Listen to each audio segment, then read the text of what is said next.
Hello, arty peoples, and welcome to another episode of Jerry's Live. My name is Emmy Klein, and I am your host this evening. And today is a really fun class. We are going to be painting glass. Not on glass, we're painting a picture of glass, just so we all are on the same page. Every time I've said I'm going to be painting glass, everyone's got that question. So today's class, though, is JL 242. So if you are interested in anything that I use today, make sure you go to the website, Jerrysartarama.com, and type in that class code in the search bar, and our teacher's cart should come up.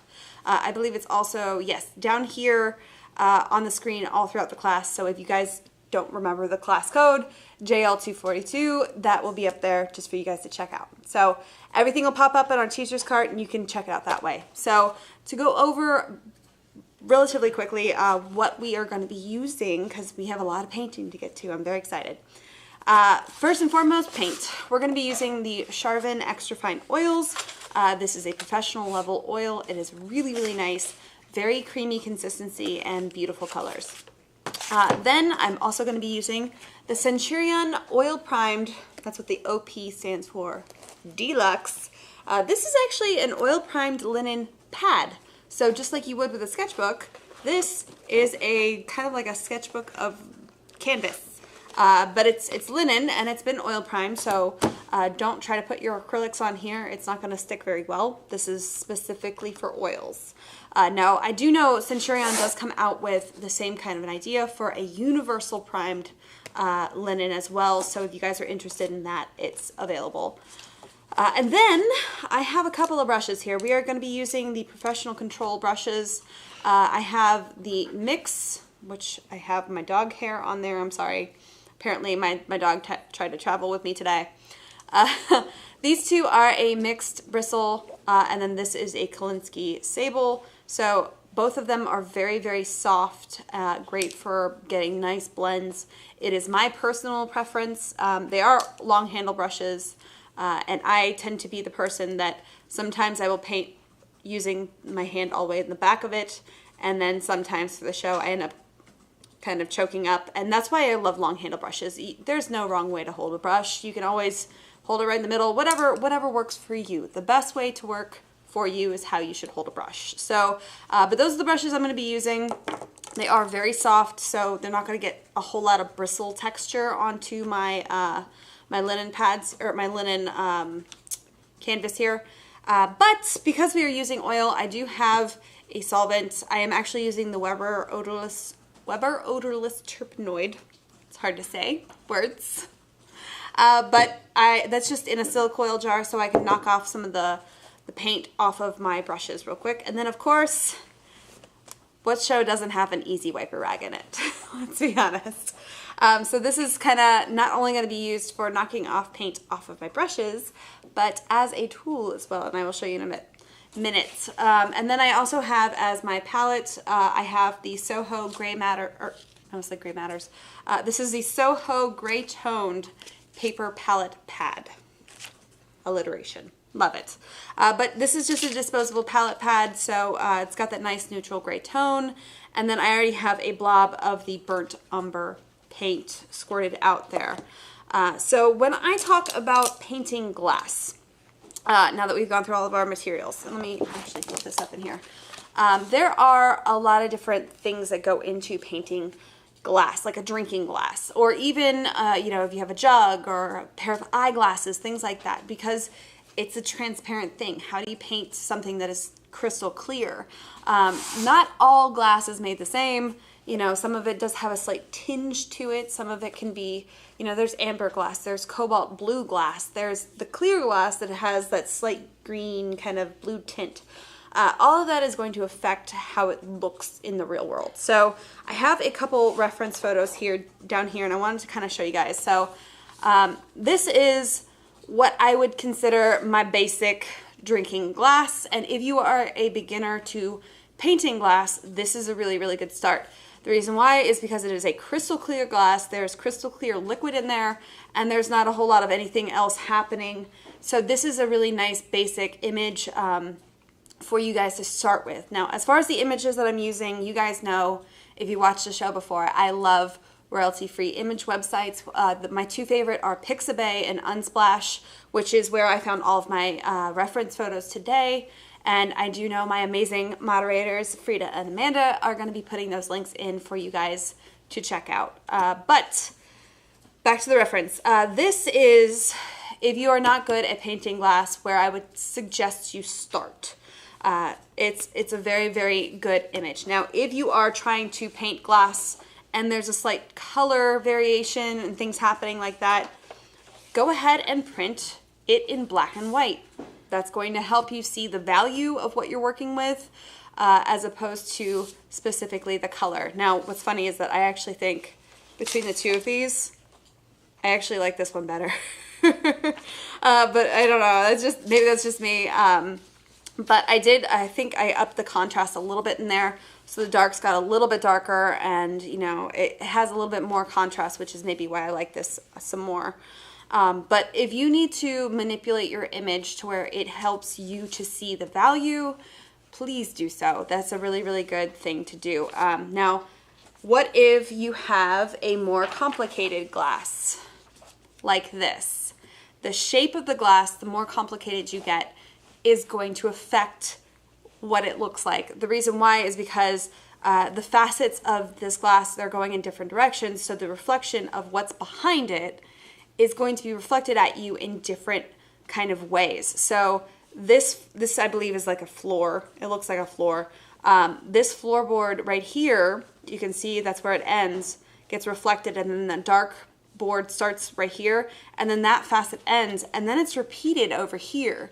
So you're seeing the same thing through two different points of that glass. So all I want you to remember whenever you're painting something that's seemingly very, very complicated like this is to break it down into basic shapes. You have a question? Yeah, just before you start, yeah. Will the concepts and techniques for this be translatable throughout all media? I'm glad you guys asked that. That's a really, really good question. Yes, essentially what I'm teaching you as far as like how to paint the glass is going to be kind of transferable across the media. Just be aware that if you're working in acrylic, you might be working slightly different than what I'm doing because I'm doing oils. Watercolors is a little bit more different just because you have to work from from light to dark. You need to save your highlights, which is a little bit more complicated, and definitely something that I would suggest using masking fluid for. And also, if you are going to be drawing or painting a glass in watercolors, you might want to actually start with a sketch of your glass with pencil, just so you can place things and have it in your composition correctly to where it looks realistic, and then you can build up those layers. But as far as acrylic is concerned, you can actually play with the values a little bit better because it's usually dry relatively quickly, and you can go on top of your layers with more opaque layers. I'm specifically using oils, so I'm going to have to work with my oils as I normally do, so I have to use the fat over lean. But this is something that I would, I'm only using one color right now, and usually if I were to do this kind of a painting, I would finish it in one session, so I don't really have to worry about my layers kind of affecting each other. It's something that I wouldn't really have to fiddle with too much. But if you guys do have any questions about how you would do that in a media, please let me know. I can be happy to go over that as they come through. But yes, so this right here is a pretty complicated glass, which is why I'm saying if you're a beginner, start with something like this. This is already complicated enough. There's a lot of darks and reflections and midtones in here. There's even a little bubble down here to make it interesting. So this is where I would start. Now, if you get past that and you want to do something a little bit more complicated, I still wouldn't jump into this. This is something that would be, again, more complicated. And you want to kind of build your skills up to get to that level. But then we have, what I wanted to show you guys, is where not only your liquid is colored, because the glass is clear, as we all know, but that colored liquid is now going to affect that clear glass. So this being, I believe, what's that tea that starts with an R? Rooibos. Rooibos, that's it. This is a red tea, so it has that orangey kind of red tinge to it, which is really fun. But I can see that same color reflected in the lip of that glass, because that color is now reflecting up here, because the lip of that glass is curved. So that whole facet of that lip is going to catch reflections from its entire environment. The other thing to note is down here. Your glass, where the liquid actually is in the glass, is not all the way to the bottom of your glass. Usually there is a large chunk of solid glass at the bottom. The reason why is because when glass makers make your glasses, you don't want just your water and everything to just fall through, but you want a little bit of a thickness to, the bottom, so when you set things down, you're not dealing with a very thin piece of glass that has a tendency to break. Even this one, it's quite thick at the bottom. So pay attention to when you're drawing your glass. Not only do you want to draw the shape of your glass, but also leave space for this. This is definitely part of it, and it would make it, as long as you pay attention to the shape and how that kind of is, again, break it down into very simple shapes, it's going to look more realistic. Now, you look like you had a question. Do we have any more questions as I go through? Okay. Just want to make sure I'm not missing anything. Then, not only do we have when your liquid is colored, you also have the reflection of whatever's behind it affecting your glass.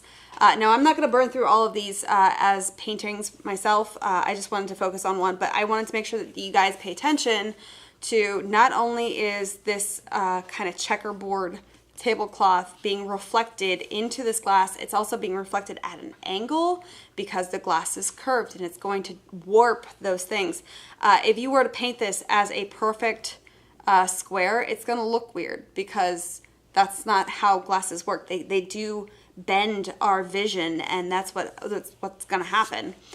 So just be aware that if you are doing things, like, you can actually see the perspective of this tablecloth kind of changing as it goes further back. The back of that table is over here, but if you see it in the reference photo, it's way over here. And that's just because that reflection through the glass is changing that. Again, if you pay attention to these little small details, you're really going to get something that's going to look definitely more realistic. Also, bubbles, that's going to be a super opaque kind of a situation, as opposed to like the transparency of the liquid down here. So that is one of those things that if you pay attention to where things are opaque and transparent and kind of pay attention to that, it's going to look really, really good. And then the last, let's do this one here, because I wanted to show you real quick. Again, I also printed it off in black and white because I wasn't sure if this is the one I wanted to paint or if I wanted to do the very simple one, because I feel like that's going to be more translatable for you guys to see what I'm talking about. But this is where we talk about like the garnishes in your drinks. So not only am I going to have this like grapefruit, excuse me, the grapefruit wedge stuck onto the edge of this rim, I also have my leaf, and then I have chunks of, I would assume, like lemon or fruit floating in it. So can I tell what those chunks of fruit really are down here? Absolutely not. They're just odd chunks of something. But if I pay attention and break this glass, all the shapes that I see in here, if I break that up into very simple shapes and not worry about I'm painting a glass or I'm painting whatever that is. It looks like it might even be a fig. I don't know. And then this little, citrus wedge up here. If I break that down into very simple shapes, I'm going to get it translated pretty well without having to worry too much about I'm painting a fruit wedge. But also I wanted to point here, so the top of where the liquid stops is going to give you a viewpoint that is different from the top of where the liquid, like if you're looking at it from the top, because I can see that fruit wedge down here, but it's also, again, you can see it twice. And that's not your eye being wrong, that's just the reflection of the different angles of the liquid. So I will let you guys actually choose. How about that? Am I painting the simple glass or am I going to paint the fun, crazy one? this I will be able to finish probably on camera. This I can probably get it to sort of a painterly stage. I will let you guys choose. But while we're at this stage and I kind of prep my table here, do you guys have any questions? Oh, and I also wanted to show you a finished piece because this is the one that I actually used for the thumbnail. So I'm guessing these are olives. I'm not entirely sure because I didn't take this photo. But you can see down here, there's that chunk of glass, and then the color of the liquid is like a dark burgundy red, and you can see there's a sphere ice cube in there. Only part of the sphere is visible up here, but it does affect the liquid through the majority of the glass down here, and that's why it's so much lighter. But you can see the different reflections of everything kind of changing your viewpoint. And then there's also the shadow down here where the light kind of trickles through and gets very concentrated. So it was a very fun image to paint. While these are coming in. Yes. Suzanne was wondering the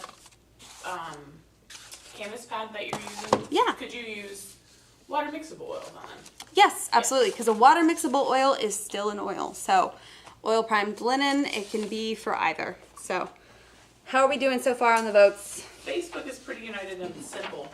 Okay. Simple. Simple it is. All right. Let's do this. So I'm going to actually work off the black and white image because honestly the color is so basic that I'm not really too worried about it. But I'm going to probably try and draw it about the same size that I have it here. So what I'm going to do is take my solvent and get my larger brush saturated, because what I want to do, and again this is something that's specific to oils, not acrylics. I'm going to get a good chunk of this burnt umber and tone my canvas. Now this is going to be a study. I am not trying to make a finished piece here.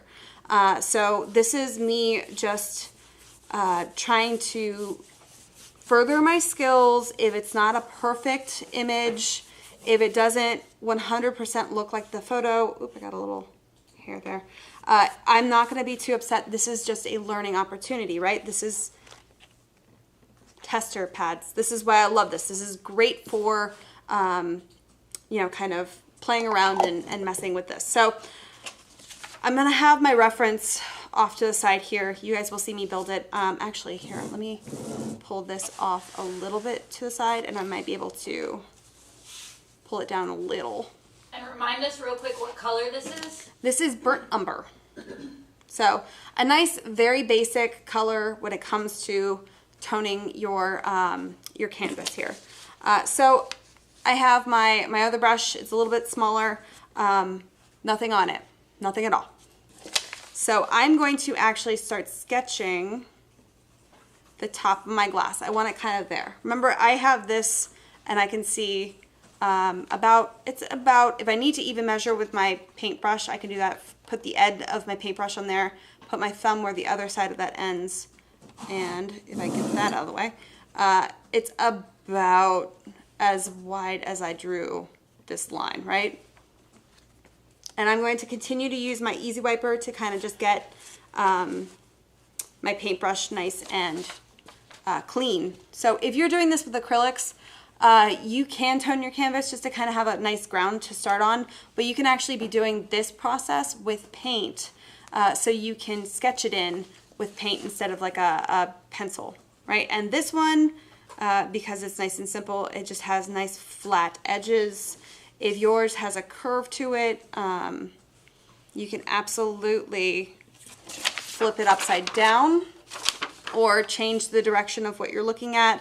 Also flipping it upside down, especially with those like hurricane glasses that like pina coladas come in, they have a very specific shape that has like that hourglass almost kind of look to it. Or if you're painting an hourglass, flip it upside down and check your kind of curves.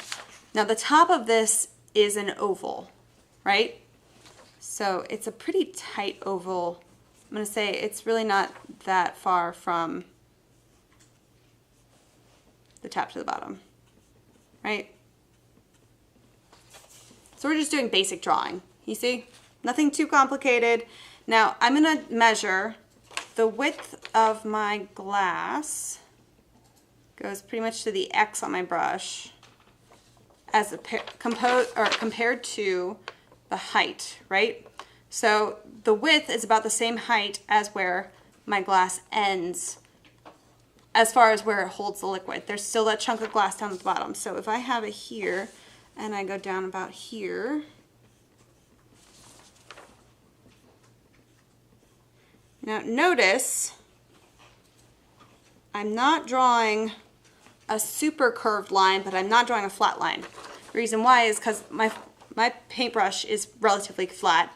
If I do this and I hold it up to my brush, you see how that curves up on the sides? That's because it is a curved glass. You're seeing that line bend upward at the sides just because that's how the glass is going to be reflected at you. So make sure you definitely do a bit of a curve. And usually this curve matches this curve, matches this curve, matches this curve. They're usually, unless it's a very wonky shaped cup, if it's nice and straight like this, they're usually the same curve. So that's the same thing that I'm drawing. Now I'm gonna also put in, down here, the bottom of my glass. Same curve, right? Not get that in my thing. All right, now we start getting to the more complicated stuff. This right here, where the water ends, I'm gonna also put that in. Now it's not exactly halfway between where this curve happens and this curve. It's a little bit closer to the bottom one. So we're gonna put it right about here. Now, if you don't get it in the exact perfect spot, who's gonna know? No one's gonna know. This is your painting. Put it wherever you really want to. But now that we have that in, and notice that curve goes from absolute end to absolute end. But we do have it kind of continue along for the back side of that where the water is visible. And it is an oval, but you can see here and here, they don't meet. Hopefully you guys can see that. Let me make sure yeah, there you go. So that curve does not meet up with this curve. That makes sense. So I'm going to put in that oval, which, by the way, it's this big here, shorter here. So pay attention to those details, right? So this is a relatively thin kind of oval. This is a little bit bigger, but it only goes to about here.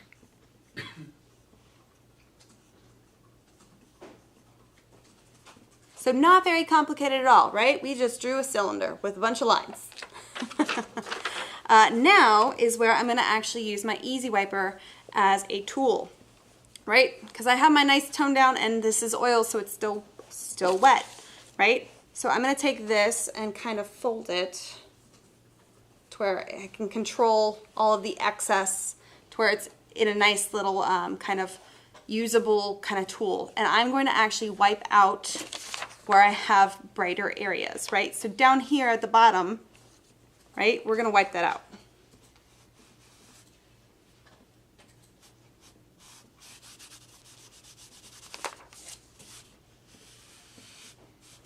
But I'm not gonna wipe out that shadow. I'm gonna actually continue that on, right? Oh, sorry, make sure that I'm on camera here. So that happens, I would say, if you look at the reference, the shadow starts not at the end of the glass, but like right before. It kind of technically starts over here, but it's so tiny that it's not really gonna be that noticeable. It starts really breaking away from the glass right about here. So I'm gonna actually start angling it out that way at the same location. And it might not be the perfect angle, but who's gonna know? Plus I can actually still fix this if I need to. I can go back in with a little bit of paint on my brush and fix my angle. Right? Just like that. Perfect. Shadow. But I'm gonna continue to use this. And right in here, it gets real bright too. And I'm also not gonna worry about the edge of my glass because I have it kind of located here and I can always kind of pop that back in. But this gets, oops, see, this is where I wanted to make sure that I was controlling all the excess of my easy wiper because I had it touch. That's okay, it can be fixed.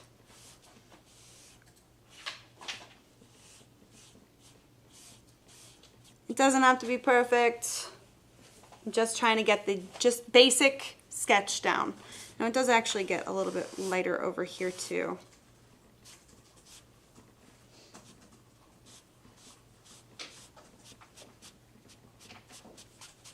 So we can kind of wipe that out too. Right? Everyone with me so far?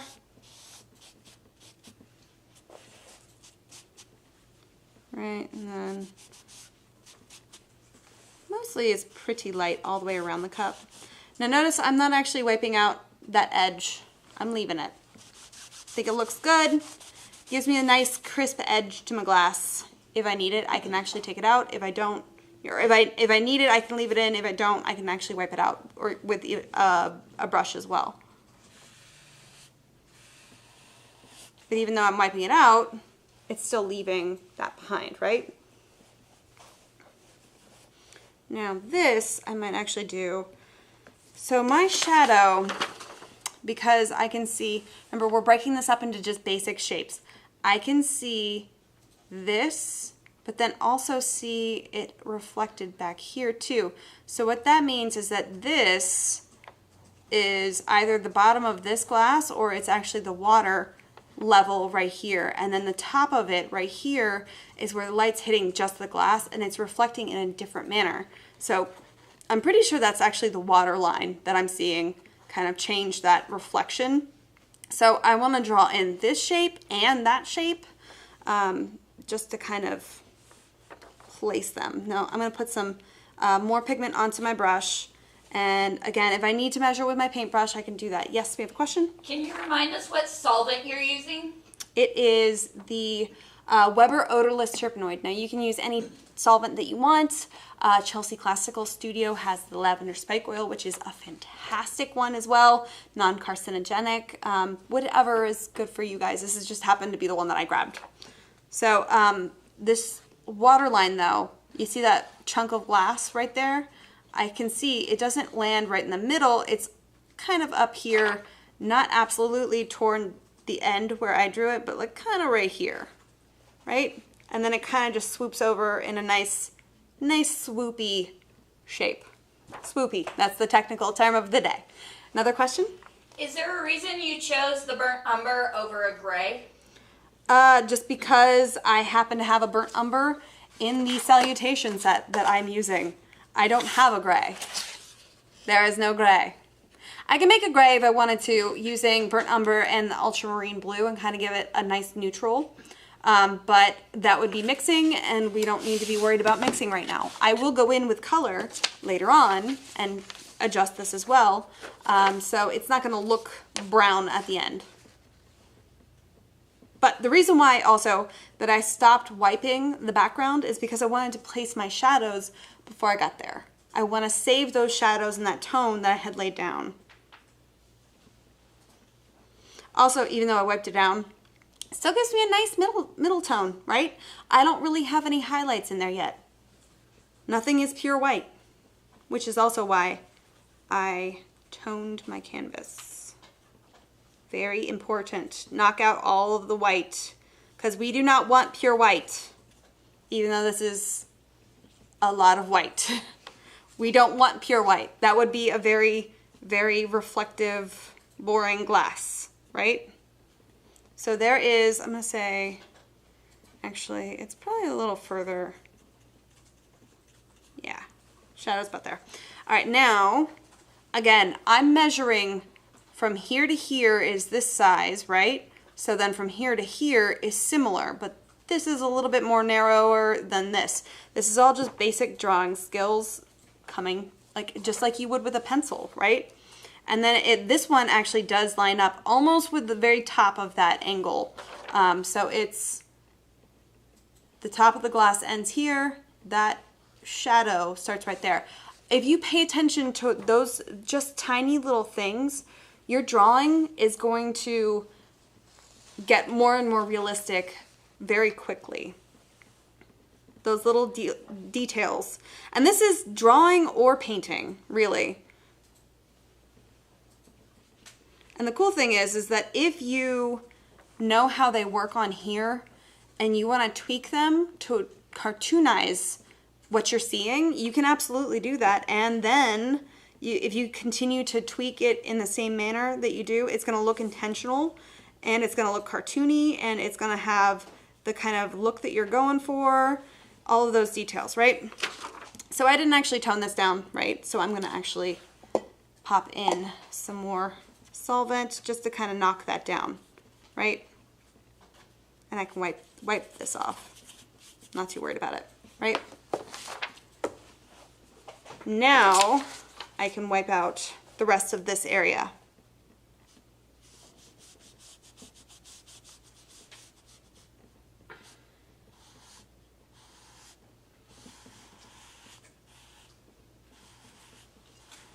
That's right. Concentrating on a straight line. Is it straight? Probably not. But if I knock all of that down and get a clean area of my Easy Wiper. See, this Easy Wiper is a tool to clean your brushes as well as a tool to paint with. Now, if I wanted to knock out more of this paint and I wanted it brighter, all I have to do is get a little bit of solvent on my rag here and wipe it out more. I'll actually do that so you guys can see. Again, this is specific to oils, but like I can almost get it perfectly clean. But I don't really want it perfectly clean. I'm just going to kind of feather that out now. There we go. Again, I can paint in a background later if I need to. I just wanted to kind of mostly knock that down, this too. Just so I can have that tone down to where when I add the highlights to my glass, it's really gonna pop. Now, I don't like, it looks like I almost got a bit of a halo here. Don't really like that. So I'm gonna kind of feather that out a bit more. Because if you see something with your glass and you don't like it, well, now I just got a halo the whole thing. That's fine. We'll fix that later. And the way that I would fix that, by the way, is painting in a background. This is just to, again, find my drawing and get those tones where I need them to be. The painting part of it would be a little bit later, right? So now we're going to get into the more complicated things, the inside of the glass, right? The things that make it look like glass. So I'm using a filbert brush. Now this is my personal favorite because it has that rounded kind of end here, and I can get almost like a rounded kind of brush shape to it. I can also turn it and get a little bit more of a finer line. This one is not super thin, which is okay, but I love filbert brushes. They just happen to be my favorite. So now I'm going to kind of carve out the interior of that oval, and if I look here, it gets real sharp on this side, real sharp on this side, and what I'm seeing here is the lip of that glass. I don't want to erase out everything that I have all the way from edge to edge. That's just not going to look like glass. Your glass has form to it. It has a thickness, and you need to represent that thickness too. She thick with 3 C's. Right, but this kind of, the interior of this part of my oval is the same value as the background, right?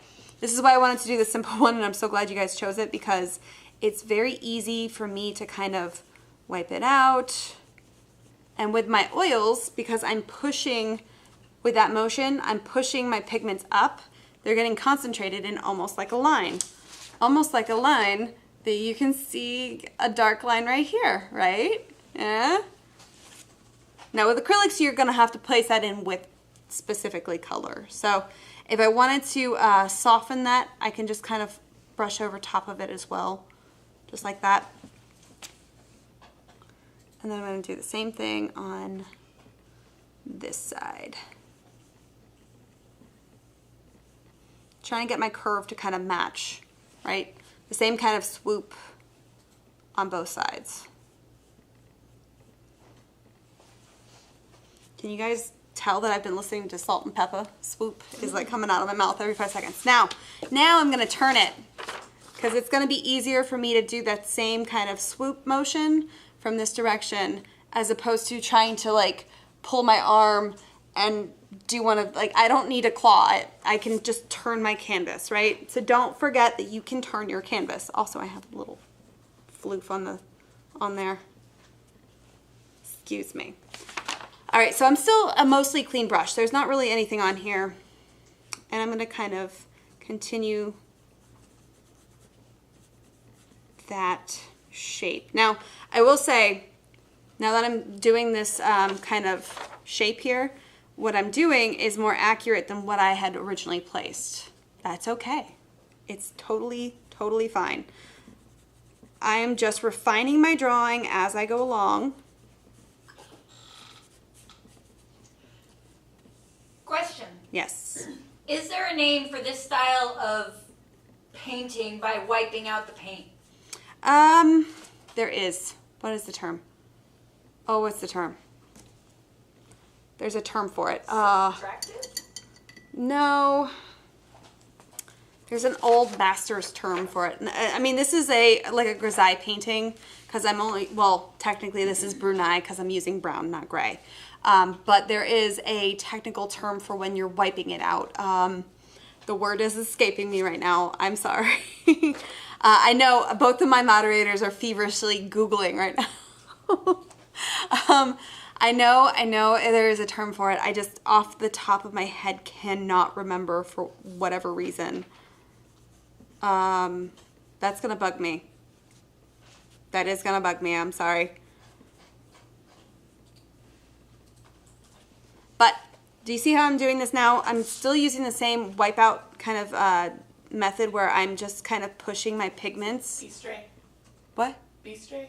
Bistray? That's what it came out for me. Is that the term? That doesn't seem, I feel like it's longer than that. With more, like an R. I feel like it starts with an R. There's graffito, but that's when you scratch it away. Yeah, Sgraffito is definitely scratching and like scrubbing. But at this point, I am still refining my drawing. And I'm kind of following along that same curve that I had put down. Just by wiping out my paint. Now again, if I paint in that background, that kind of halo effect is going to go away, which is totally fine.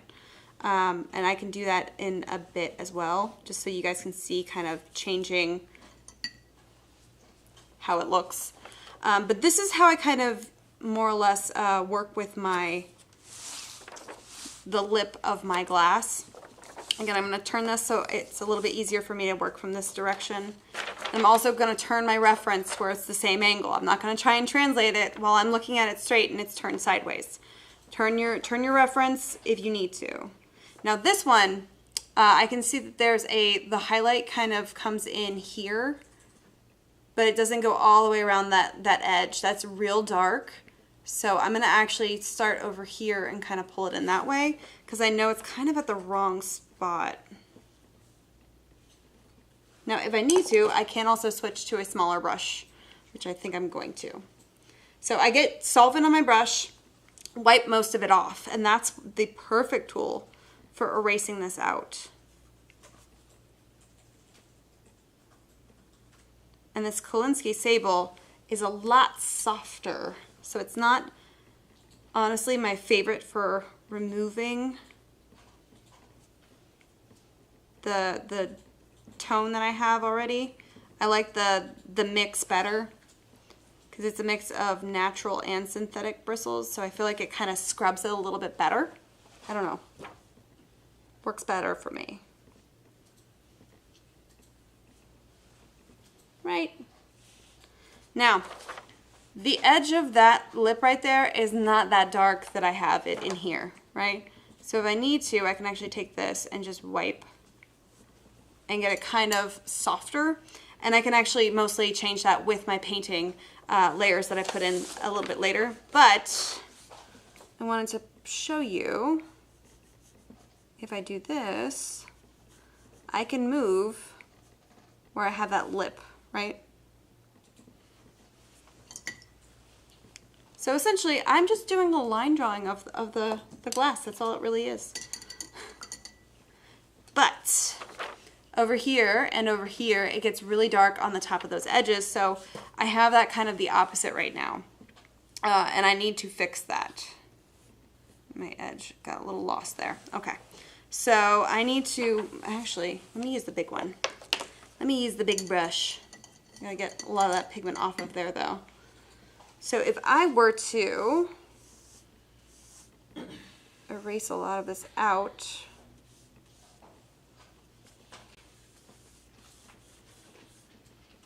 kind of work that back in to a nice mid-tone. It's still pretty light as well, so I don't need a whole lot of darkness in there.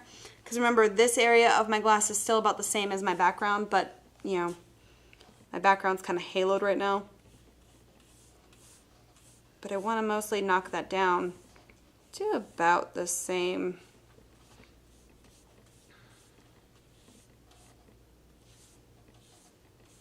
So I am kind of moving my pigment around and kind of picking it up at the same time.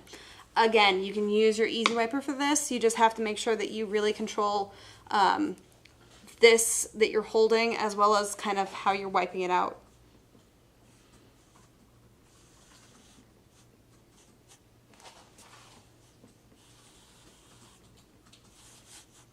So I feel like that got a little too bright, but that's okay.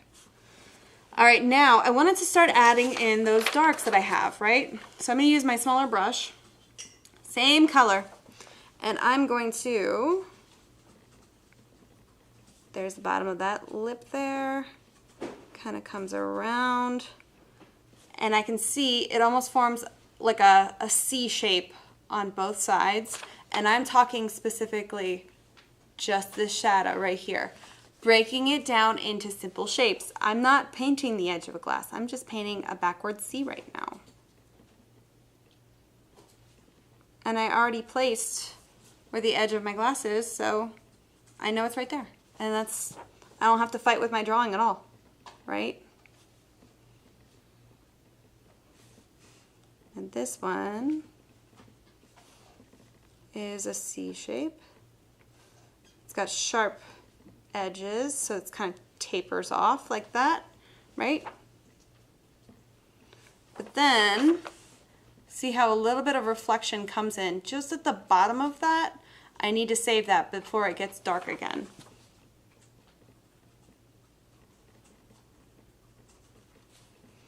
And that is all I'm going to lay down. Just that dark shape, right? And that right there is exactly how I would address the whole glass. That's all I would really do. But because, how are we doing on time? I want to start adding in some colors just so we have some variation. 15-ish minutes. Okay, which is good. So I'm going to add in some ultramarine blue and some white. Maybe a bit of yellow. Have not decided yet, depending.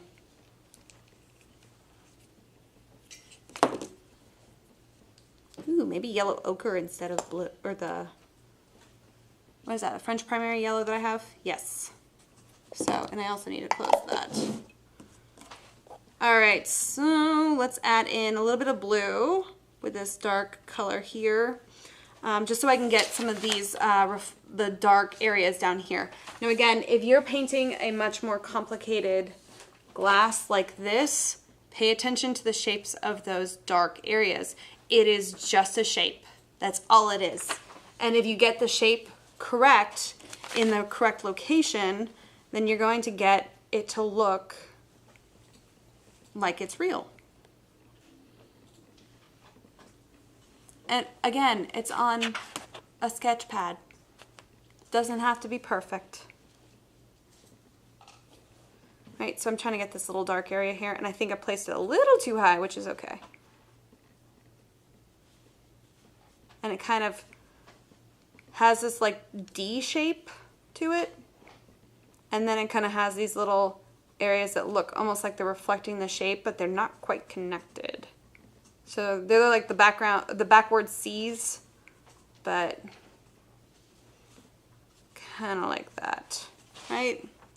Getting a little bit of darkness to my shape here. And I'm gonna guess the bubble is somewhere around, actually, here, let me get this.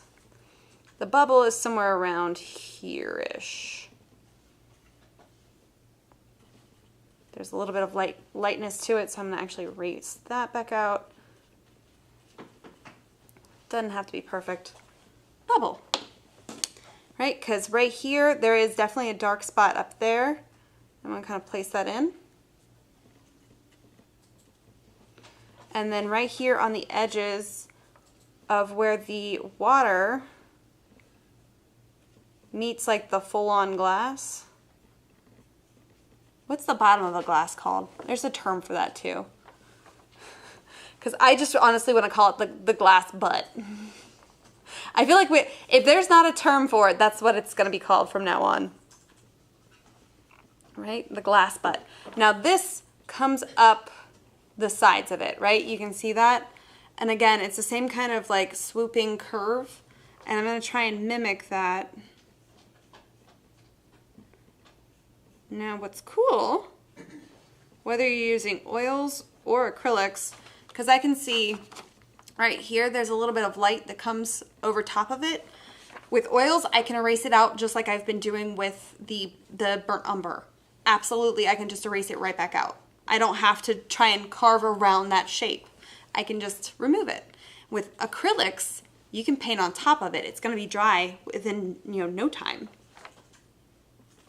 Now, if I take this mixture, add a little titanium white, I get a nice kind of neutrally blue. And I can start adding, actually I need a little bit darker than that. Yeah, so now this is my gray, right? So I can actually start adding in this shape down here. Now this right here does not follow the same curve. So I'm going to try and mimic that as best as I can because it kind of has almost like a dome shape to it instead of like that, convex and concave. One is a little bit opposing to the other, but then it kind of curves back up.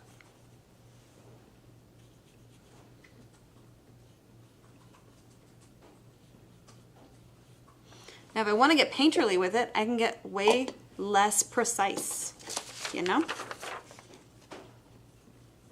I can just lay the whole shape in there.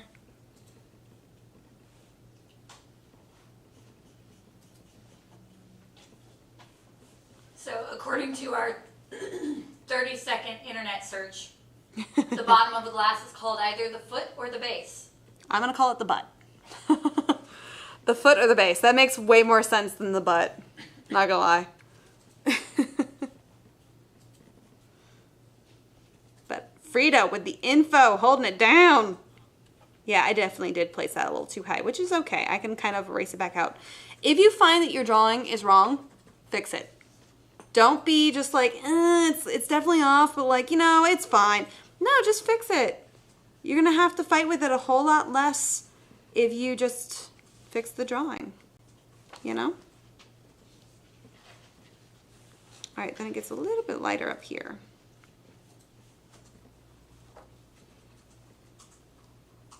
Now, as I'm painting this, see how it's darker here and it gets lighter here, but it's almost like it's really concentrated here and kind of starts feathering off and gets back to that normal mid-tone. But here, there's like a sharp stop to it. If you pay attention to those shapes, it's gonna look right,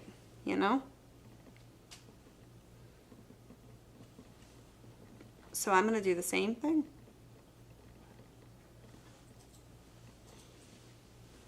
Right.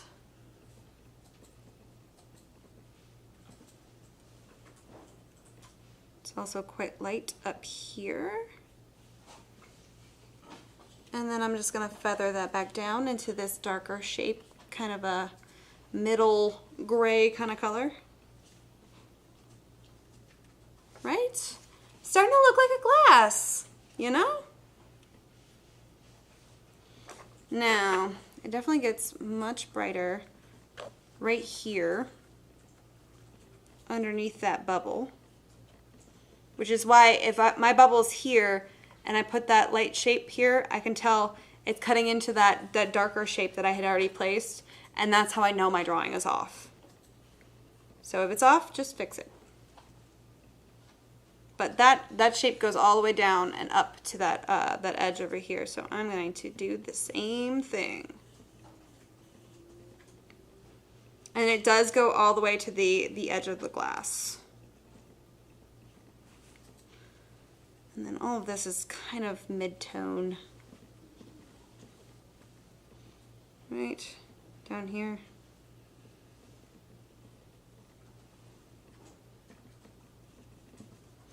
Does anybody have any questions? Because I know we're going to start running out of time here, and I want to make sure if you guys have any questions about this to ask. Now notice, by the way, if you guys do have any questions, they're coming in. If you've noticed, I have not used a single area of pure white. It's still reading like a glass. Absolutely still reading like a glass. You know? You don't have to use pure white to make it look like a reflective glass.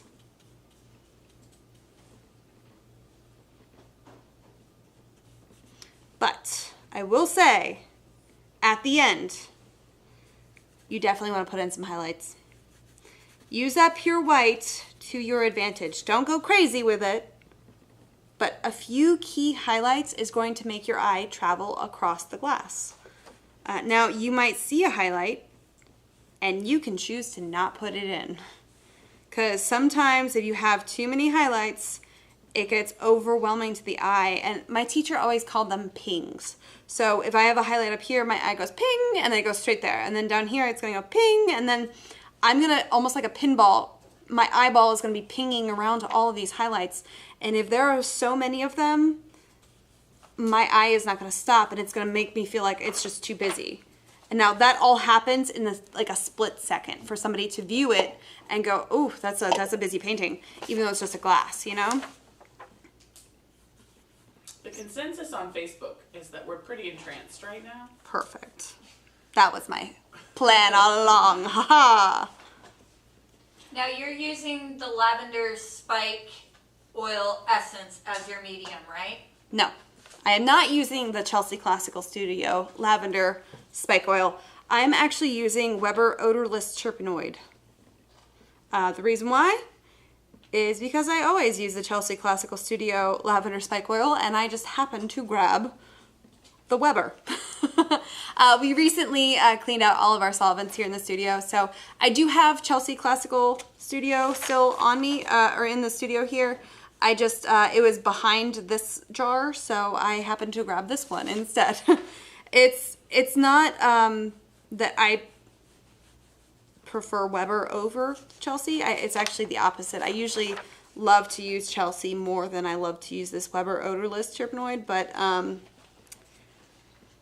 they both work as great solvents, honestly.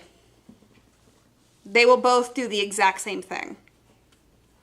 And in fact, any solvent is going to do this exact same thing. If you use it like this, it's going to do what it needs to do. All right, so when you're using the lavender cleaner, do you need to wait until the paint settles to the bottom and then transfer it? I'm so glad you asked that. You want to know why we cleaned out the studio? Because we actually did a video on that.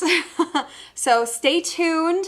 That is actually a pre-recorded show that we are going to be going over whilst I am on my artist residency in France. And that's going to be happening in October, Beach Dubs.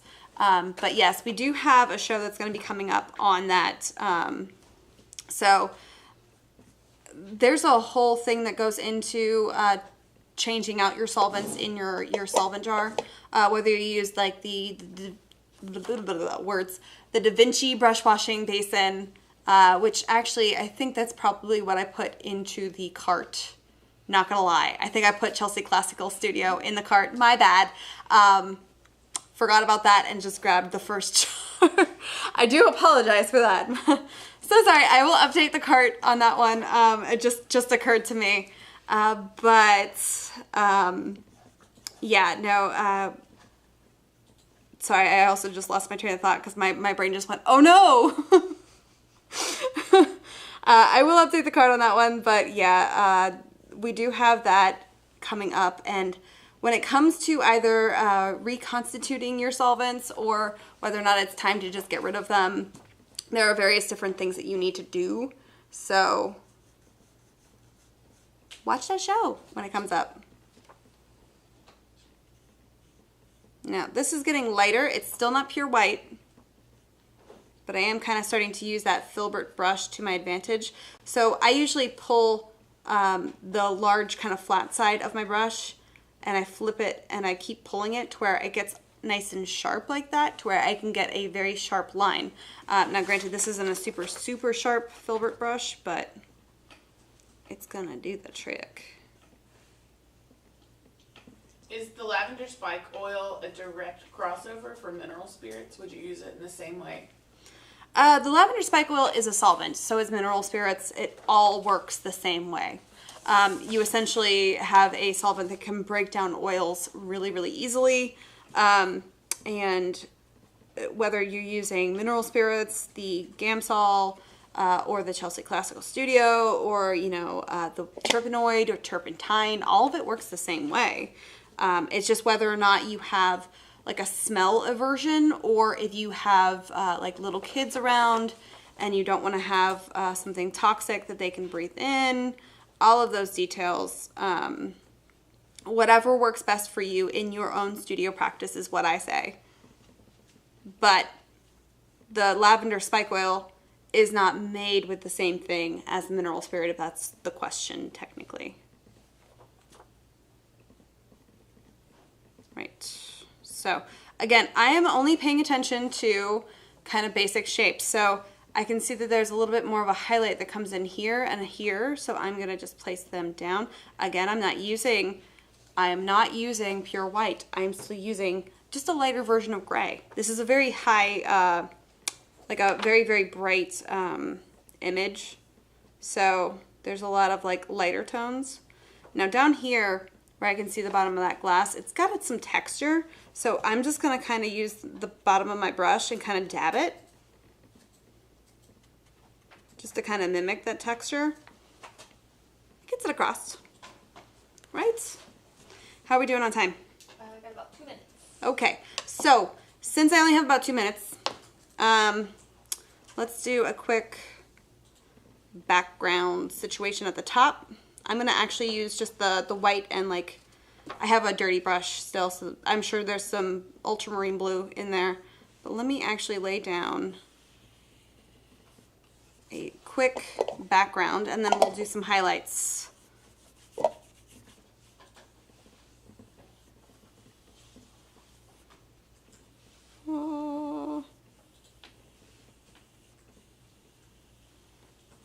Right, I'm trying to make sure I keep that swoopy curve, right? And again, this is just a study. It does not have to be perfect. This is just for practice. If you want, you can let this dry and paint over top of it. It doesn't have to be pretty or perfect. You don't have to show anybody if you don't want to. But if you do try to show somebody, I would love to see it. So if you do actually post it, make sure you post it to our Facebook group. Shout out to our Facebook group, which is, by the way, free for anybody to join. Let me actually get a little bit more solvent here. And it is Jerry's Live Facebook group. If you do join it, though, make sure you answer that one security question. Otherwise, you are deemed a robot. And I'm not allowed to let robots in, by the way. As much as I want to, they said no. So let me pop this in. Sorry, painting and talking. But yes, I would love to see what you guys do. Make sure you tag today's class code so I can find it. That would be awesome. Right, so just a quick color, and I don't really love this color. I can go on top of this again, and I have, again, my dog hair. My dog's hair is coming with me to work. I'm sorry. Ignore that. Yeah, so just a quick tone, just to lay it down. If I don't like it, I can always, especially with the oils, I can tint it, I can change it, I can manipulate this as much as I want. Now, also, before I do this, before I do the highlights, the bottom of your glass is not a perfect 90-degree angle. Usually that curve continues up and connects it in a rounded corner. So I have a pretty sharp line. If I kind of just cut that in, just like that, it looks way more natural, right?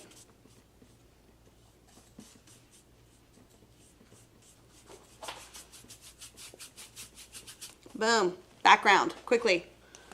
Now we're gonna do some quick highlights. I get my smallest brush. And when you do highlights, I cannot stress this enough, use clean white. Do not use a puddle of white that has been kind of mixed in with other colors. You want your pure white, and you want to lay it down in as few brush strokes as possible, especially if you're working in oils. That way it doesn't look overworked and it doesn't start mixing into all of your other colors that you have down here. Do we have a question? Yeah, so you toned the background. Would that change the bright white area of the cup at all? Like right here?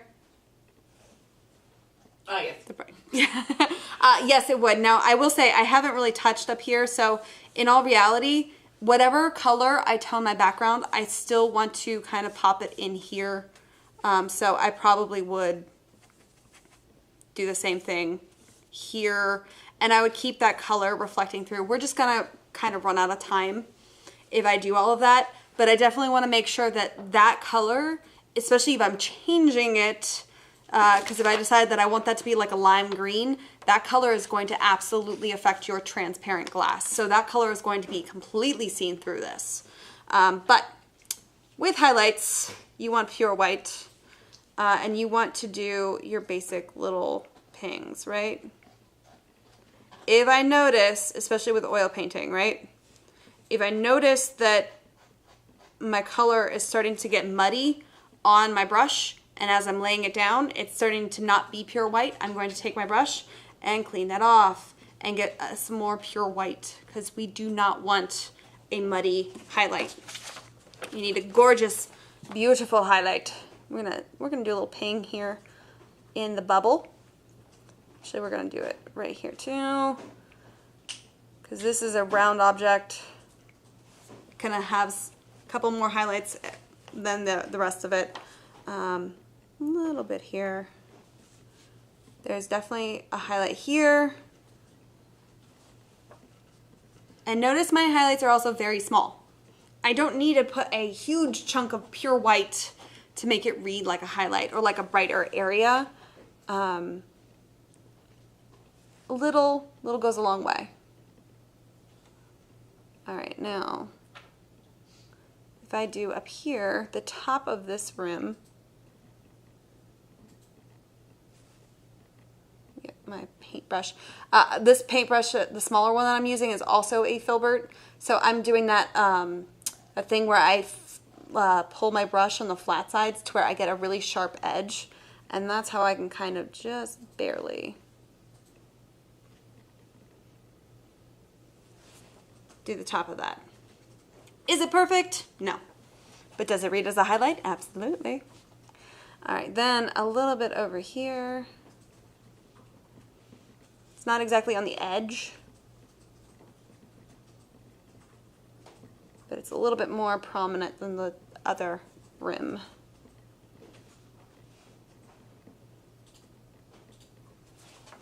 Right. Now, don't forget the highlights in your shadows, because if you guys have ever taken like a magnifying glass and concentrated the light, same thing happens. That's what happened right here. This is the same effect. So it got a really bright highlight, but it happened to be very yellow. Now over here is really bright too, but it's more of like the color of the wood that it was sitting on. So this is a little bit less of like a yellow. If you pay attention to those details, then you can do that and kind of have it translate really well for you. But this has highlights just along that water's edge.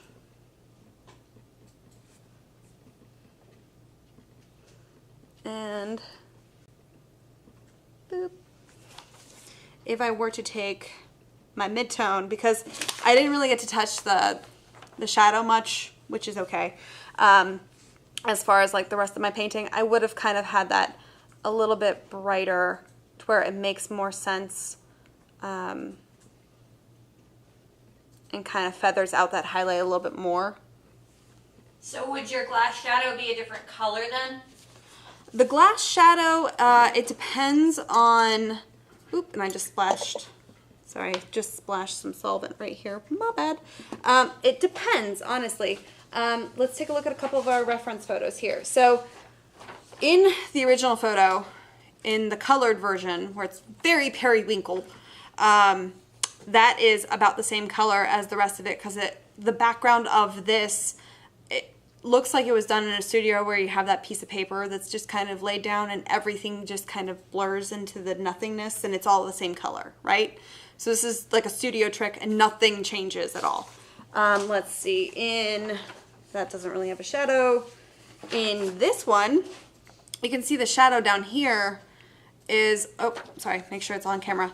The shadow down here is not really a color. It's like a shadow of the wood that it's sitting on, and it's just a darker version of that. The reason why is because the ice, the garnishes, all of that in this glass are going to block that light, and it's not going to allow it to do that magnifying thing where the shadow gets colored from I almost said the water, the drink that's in there, but all of that's blocking that light, so it's not really getting through. Let's see if I have another one. That doesn't really have a shadow. Here we go. This is a fun. So this is kind of a shadow. Sorry, I'm pushing it too far. This is a shadow, and as you can see, just along the edge of that shadow is the same color as the tea, because the light is coming in and it's reflecting that light, and you can see it there. Even though that's a shadow, it's the same color. So it's almost giving it kind of like a glow effect. So if you pay attention to those things, it's always dependent on whatever you're seeing in front of you. It's gonna change, but like this right here is a shadow of that wood that it's sitting on, because it's dark and it's gonna be kind of casting a shadow. So it needs to be kind of relative to whatever object it is. But the color of this red, excuse me, the red liquid that is in there does kind of tint it just a little bit red. I don't know if that's coming across on the video, but I do have some red tints just to the shadow alone, because it did affect that. I hope that answers that question. All right. Are we officially, is it time? I think we are done. I hope you guys have enjoyed that. I had a blast painting glass with you guys. I'm probably going to finish this, so here is another view for you guys to check out from far away. It definitely looks like a glass. When you get up close, it definitely looks more like a painting. But that was painting a glass, and just using very few simple colors, you can translate it really, really well. I would love for you guys to try this out, especially if you guys want to just try out the very simple form with no crazy colors or anything. Get those basic kind of ideas of breaking it down into simple shapes. Here's my dark, here's my light. Don't use pure white. And if I want you guys to try that. It's a very, very good way to kind of just practice. And if you do practice, I would love to see it. So please post it to that Facebook group and answer the security question if you're there. Otherwise, you can also send it directly to me if you don't want to post it for everyone to see. I understand. But you can send it directly to me at my Facebook page, which is Emmy, host of Jerry's Live, and we can have a chat right then and there, and we can talk about your work and kind of if you're having issues, you know, I'm happy to help anytime.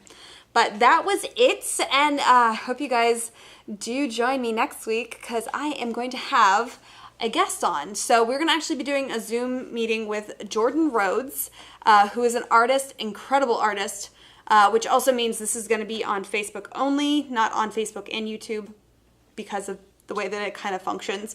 But then we are going to make sure that we, within 24 hours of that going live, we are going to upload it to YouTube for you guys to watch a little later. It just won't be live. But if you do want to catch it live, join me on Facebook. We're going to be going over a watercolor demo using the Mayberry Blue. It's going to be really fun, and I'm so excited. I've seen his images, and it's going to be amazing. So I hope you guys join me then, and I will see you then. Bye!